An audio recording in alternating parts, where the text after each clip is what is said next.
السلام علیکم پیارے بچوں، آج ہماری کہانی کا موضوع ہے چونٹیاں اور ٹڈا۔ ایک باغ میں بہت ساری چونٹیوں کا گھر تھا۔ وہ سب مل جل کر رہتی تھیں اور ایک دوسرے کی مدد کرتی تھیں۔ جب کسی چونٹی کو کھانے کی کوئی مزیدار چیز ملتی تو وہ فوراً باقی سب کو بلا لیتی۔ سب مل جل کر کھاتی تھیں۔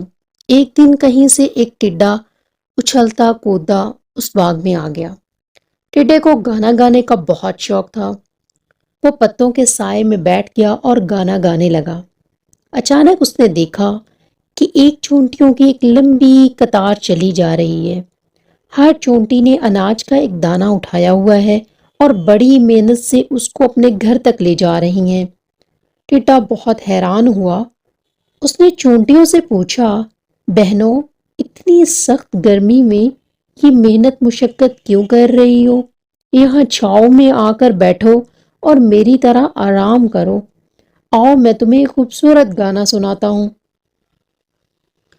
چونٹیوں نے ٹڈے کو سمجھایا، بھائی ٹڈے، سردیوں کے موسم میں کھانا ڈھونڈنا مشکل ہو جاتا ہے، اسی لیے ہم سردیوں کے لیے کھانا پہلے سے جمع کر لیتے ہیں۔ میں تو اتنی تیز دھوپ میں کام نہیں کر سکتا، میں تو بس آرام کروں گا۔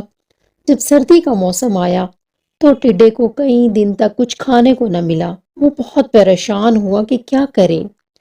پھر اسے اپنی دوست چونٹیوں کا خیال آیا۔ وہ چونٹیوں کے گھر گیا اور ان سے مدد مانگی۔ چونٹیوں کے پاس بہت سارا اناج تھا جو انہوں نے گرمیوں میں جمع کیا تھا۔ انہوں نے ٹڈے کو اپنے ساتھ بٹھایا اور کھانا کھلایا۔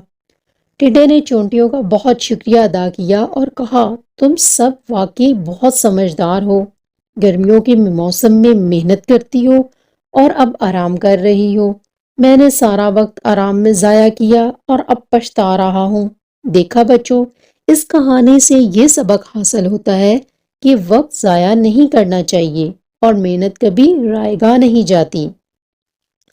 اگر آپ کو میری ویڈیو اچھی لگی ہو تو پلیز میرے چینل کو سبسکرائب کیجئے، میری ویڈیو کو لائک کیجئے اور شیئر کیجئے۔ شکریہ۔